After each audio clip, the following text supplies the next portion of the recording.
iba a cerrar la puerta nuevamente. Faltan 21 minutos para que sea las 12. Ahí estaba Chayanne. No, déjela así nomás. Sí, es que hace un poquitín de frío, entonces podemos disfrutar de la calefacción. Lo que pasa en el locutorio no tenemos calefacción, por allá sí, en los alrededores sí. Le decía de que ahí estaba esa canción que llegó junto a Chayanne. Humanos a Marte se llama.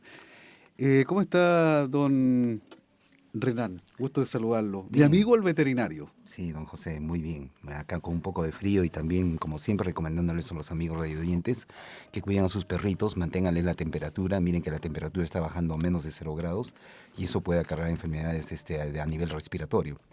Hoy día vamos a hablar sobre una enfermedad muy interesante que es la criptorquidia y la monorquidia, que tiene que ver con el aparato reproductor masculino. También vamos a hablar sobre los parásitos internos del perro, es decir, los gusanos, qué tipos de gusanos existen y cómo se dosifica. ¿Ya? También vamos a hablar sobre las razas, la raza de perros, por ejemplo, el Chow Chow, y en gatos de la raza Angora. Y si nos queda un poco de tiempo para hablar de los hámster, que es muy importante ya que son mascotas exóticas. Sí, pues, nos acompaña Renan siempre acá en esta hora y donde entrega detalles acerca de cómo cuidar nuestras mascotas y también eh, algunas enfermedades que perfectamente se pueden prevenir, Exacto. ¿verdad? Renan Cuadros Santos, veterinario y zootecnista que está con nosotros acá en la Radio Bravo los días martes en este horario. Hablemos de la monorquidia en perros y gatos. Primero, saber qué es la monorquidia. Bueno, la monorquidia es un problema congénito en donde los animalitos nacen con un solo testículo. Y esto no es recomendable para la reproducción porque estos animales son castigados de acuerdo a la raza. Y claro que pueden fecundar, con un solo testículo se puede fecundar, pero no es recomendable. Y otra que cuando tienen un solo testículo, es probable que a partir de los 6 años el animalito empiece a presentar tumoración. Incluso se hace una hernia también que por allí pueden salir o vertir los intestinos y parte del epiplon también y al final puede causar la muerte. Bueno, en realidad la criptorquidia es la ausencia de los dos testículos y la monorquidia es cuando se presenta un solo testículo. Esto sucede, miren, en las primeras etapas de la gestación, en donde los ovarios se van formando y están detrás de los riñones y también se forman allí los testículos, en el caso de los machos. Y estos bajan al canal inguinal entre las piernas en el momento del nacimiento a través de un cordón que se llama el gubernaculum testis, que jala los testículos y los ubica en el escroto, que son las bolsitas donde van a estar alojados los testículos.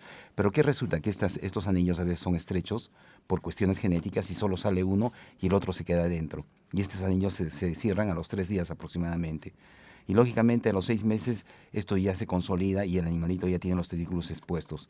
Hay casos, por ejemplo, como el caso del caballo, que el caballo, a pesar de los 3 años, muchas veces los tiene el anillo abierto y se introducen los testículos, ¿no?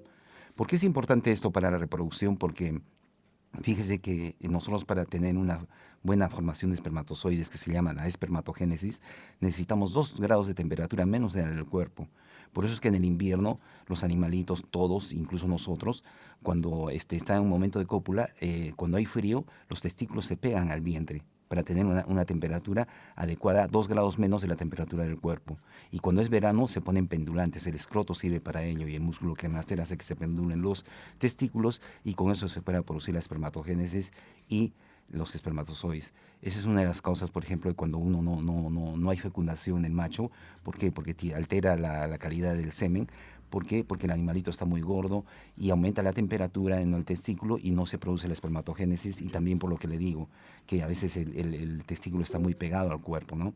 Entonces son situaciones muy interesantes y como les digo, el perrito con un solo testículo puede fecundar, puede tener crías, pero ¿qué sucede? Que esto es un mal genético que se va a repetir en sus hijos y a la larga, a los 6 años, se va a producir un tumor a nivel de este testículo porque no está bien. Entonces por allí también pueden salir los intestinos, se puede hacer una hernia inguinal y por ahí sale parte del intestino del grueso y también parte del epiplon, que es la parte que cubre todo el intestino, ¿no? Entonces se produce una estrangulación y puede causar la muerte. Ahí está un poco lo que es la monorquidia en perros y gatos, Sí, ¿verdad? De eso se trata. sí. Generalmente esto sucede en la raza San Bernardo, por ejemplo, en perros, ¿no? En los perros pequeños, en el perro pequinés, en el perro en el Dachshund, que es el perro salchicha, ¿no? ¿Ya? Y esto se puede, como le llamamos, digamos, seleccionar cuando los perritos son chiquititos, siempre revisarle los testículos cuando van a comprarlos, porque es el vendedor no les dice nada y los vende y son bien caros cuando son de raza. Entonces, lo primero que tiene que hacer la persona que va a comprar, revisarle la parte inguinal, los testículos, cómo están, ¿no? Y ver si también tiene una hernia umbilical, que dice al nivel del ombligo, que es como un pequeño globito que con la larga se hace grande y por ahí también pueden salir los intestinos y causar problemas, ¿no? Es importante esto de la reproducción, porque como le digo, nosotros, ¿cómo se llama? Los machos, cuando tienen los testículos, producen andrógenos, que son hormonas masculinas, y dentro de ellas la testosterona. Las hormonas masculinas les van a dar las características masculinas. ¿Ya? Y también cuando están en una edad reproductiva, a partir de los 6 meses, en el caso de los perritos, ¿cómo se llama? Empiezan a eliminar la orina con un olor fuerte propio de la testosterona para marcar el territorio. Y eso también induce a la ovulación en la hembra. La hembra al sentir el olor de la orina del macho, que está con testosterona, entonces le induce la ovulación. Incluso muchas veces en los cerdos se pasea al macho para que las hembras sientan el olor y empiezan a ovular. Y Ya. se aprovecha eso para la inseminación. Igual en los caballos también. Es un modo muy interesante. Diferente de nosotros, los animales se reproducen cuando sienten el olor de la testosterona, en el caso, y también el macho cuando siente la ovulación de la hembra, los estrógenos. El macho detecta y puede determinar qué hembra está dispuesta para poderla servir. Es muy interesante. Por eso es que, discúlpeme, por eso es ¿Sí? que se recomienda la castración en gatos y perros. ¿Para qué? Porque cuando Ya. sienten el olor a 3 kilómetros de una hembra que está en celo, entonces se ponen inquietos, empiezan a maullar, a ladrar mucho, se desesperan, quieren arrancar. Y aparte que van marcando la casa, toda la casa la van orinando con ese olor fuerte. Entonces por eso es recomendable. Pero en este tiempo no recomendaría mucho la castración en perros y en gatos. ¿Sabe por qué? Porque el clima es muy frío. Operar es fácil. Pero ¿qué pasa? Que la herida se queda expuesta. Claro. Entonces por allí se produce una inflamación y al producirse inflamación pueden entrar bacterias, hongos y de repente se produce infección y el animalito va a sufrir. Yo creo que buen momento para castrar un perrito y un gato es en el tiempo de primavera. Perfecto sería para allí. Ya. Sí. ¿Es peligroso o no es peligroso para los animalitos? La ¿Sí? castración. No, no es peligrosa. El animalito más bien sucede, mire, cuando el animal ya sirvió y es adulto, o sea, si el gato ya tuvo una hembra, ya sabe copular, si uno lo castra, el gato cuando siente el olor igual va a copular a la hembra. Ya. No es como nosotros que es un aspecto psicológico, ¿no? Entonces, pero si el gato nunca sirvió a una hembra, nunca copuló, si es tierno, se le castra, entonces, ¿qué pasa? Nunca va a tener atracción, no va a tener el comportamiento de la cópula, Ah, ya. ¿no? Entonces es muy interesante, ¿no? Y qué es recomendable? ¿Que Que se pueda casar. alguna vez haya tenido alguna experiencia? Eh, en realidad la mutilación está condenada a todo nivel, pero por cuestiones de manejo, manejo significa justamente la zootecnia, es el Sí. manejo, por cuestiones de evitar estos problemas de marcación de orines, se castra. Ya. Y también por cuando el gato se pone muy agresivo, los perros también, los caballos, cuando son muy agresivos se les castra por eso. ¿Por qué? Porque a veces no responden a la orden del dueño y uno no los puede manejar. Ya. Entonces sí es recomendable. En el caso de perros y gatos también se recomienda que de repente la castración sea a partir de los primeros 15 días, 20 días o en el momento del destete, porque así los testículos son más pequeñitos y el trauma es Mm. mucho más pequeño, ¿no? Correcto. Vamos a seguir conversando con Renan Cuadros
en pauta, que es la espermatogénesis Ujú. y cuál es la temperatura adecuada. Lo dejamos ¿Ya? pendiente para hablar un poquito de los hámsters, porque hay muchas personas que tienen como mascota los hámsters que son mascotas exóticas, ¿verdad? Sí, mire, los hámster, hay 5 variedades. Tenemos, digamos, los hámster que son los sirios, que son los de gran tamaño. Tenemos luego los Campbell, tenemos los rusos, los chinos y los Loroski. Los que más se emplean para la crianza, los más pequeñitos, que son de 7 centímetros, son los rusos mezclados con chinos, que son los más adaptables. No defienden mucho su territorio y son animalitos muy dóciles, ¿no? Porque cuando defienden su territorio tienden a morder. Entonces, estos animalitos son muy activos durante la noche, como buenos roedores. Entonces, hay que tener mucho cuidado con ellos. Son animalitos que se pueden adaptar a la casa, mantenerles una temperatura adecuada de unos 18 grados más o menos de ambiente, ¿no? Y hay ojo con esto, porque cuando no hay mucha luz, los animalitos cambian de color, se ponen más claros. Y en cambio en primavera, cuando hace calor, se ponen oscuros. Y cuando baja la temperatura, empiezan a entrar en un aletargamiento como una especie de hibernación. Ya. Hay que tener mucho cuidado en la comida también, porque cuando les dan muchas semillas de girasol o muchos granos de maíz, se produce es rico en grasas estos granos. Entonces ellos acumulan esta grasa y se les va a producir un cuadro de diabetes, imagínense. Y orinan demasiado. ¿Cómo se determina la diabetes? Cuando vean que orina demasiado y con mal olor Ya. y están hinchados y como muy, muy groseros, ¿no? De gorditos. Entonces es un signo de eso de la diabetes y hay que controlarle porque le puede causar problemas de ceguera. Una pequeña herida no cierra y se puede morir el animalito. También hay una situación, ellos guardan la comidita en los carrillos, Ya. claro. Y los carrillos es muy importante para ellos porque es como digamos, como una especie de una reserva que tiene ahí de comidita y después la empiezan como a rumiar y la empiezan a comer, ¿no? Pero ¿qué sucede? Que a veces cuando uno le da comida muy dulce, ¿no? Granos dulces, entonces, ¿qué pasa? O mucha grasa, se le pegan allí y se obstruye y va a tener problemas. Otro de los problemas también que tiene que como es roedor hay que ponerles unas maderitas para que vaya roendo, porque si no crecen los dientes, los incisivos, que son los que más utiliza, y de repente no le va a poder abrir la boquita y no va a poder alimentarse y se puede morir. Estos animalitos generalmente viven 2 años Ya. y producen 4 crías. Son de 7 centímetros, son muy dóciles. ¿Y qué pasa? Que estos animalitos a veces son muy, muy aventados cuando juegan. Cuando trepan y tienen su casita muy grande, se lanzan al vacío sin medir consecuencias. Y muchas veces cuando son viejitos, a los 18 meses aproximadamente, se fracturan. Y lamentablemente no le vamos a poder enyesar ni curarlo. Entonces simplemente es el sacrificio.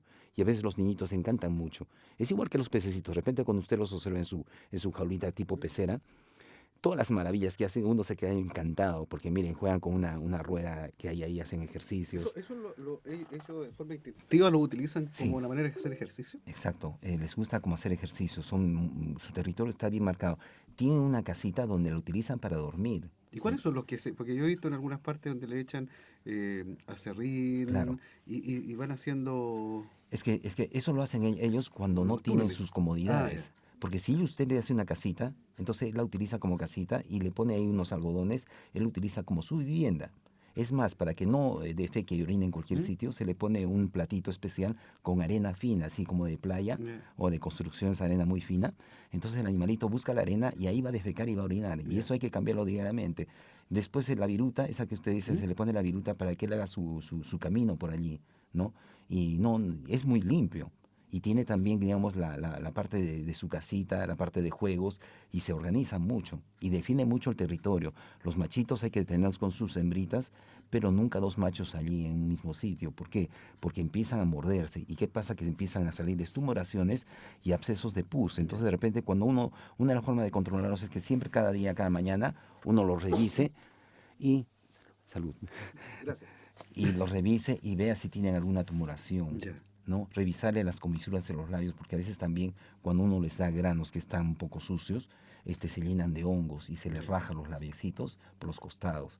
También la diarrea, cuando uno les da mucha lechuguita fresca, mucha hierba fresca, entonces se les produce una diarrea sintomática. Lógicamente que si tienen pegadita las heces alrededor de la colita, puede ser una colibacilosis y ahí hay que darle antibiótico también. Ahora, hay muchas personas que le gustan estas mascotas exóticas, ¿ah? Pero a diferencia de la mascota tradicional, se desconocen algunas cosas. No se sabe muchas veces cuando tiene algún tipo de problema, cuáles son los cuidados que hay que tener. Por ejemplo, si hablamos de hámster, ellos también tienen una temperatura especial que hay que mantenerlo, ¿o no? Sí, hay que mantenerse una temperatura de 18 grados Ya. aproximadamente. Y como le digo, una fuente de luz. La fuente de luz puede ser un foco. Entonces ellos cuando sienten frío, en un espacio de la casita que se le haga, porque hay casitas que venden ya así estructuradas de vinilo. Entonces ellas van y ubican donde está la fuente de calor, ellos se acercan cuando tienen frío, van a estar ahí alrededor. Una vez que regulan su temperatura, se ubican en otro espacio y van comiendo. O sea, el espacio tiene que tener, digamos, un espacio de juegos, un espacio para poder tomar sol, para segregar la vitamina E y otro espacio para de repente su Mm. vivienda, nido, porque las madres son muy celosas cuando están gestando, van a parir, no permiten que les vean, igual que los conejos, entonces tienen un espacio muy especial, ¿no? Y el lugar también del aseo de ellos, o sea, un platito con arena donde ellos vayan y puedan defecar y también orinar, ¿no? Porque si uno les deja así papeles, porque hay muchos que los ponen como una pecera y les ponen papeles o viruta, entonces imagínense, va a ser todo un olor muy fuerte y el olor es muy fuerte porque el ácido úrico que los roedores eliminan, entonces el olor es muy fuerte y no es deseable, ¿no? Ahora, hay unos hámster, no, porque no todos son del mismo porte, ¿cierto? Sí, Hay unos hámster que son más grandes. exacto, son los sirios, los hámsters sirios.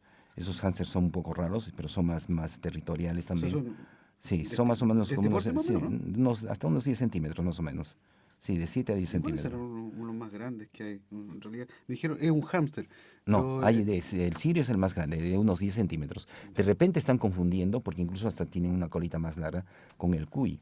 El cuy, ¿qué? o sea, el que se llama el guinea pig, que en Ya, el Perú se lo comen. ya, ese no tiene cola.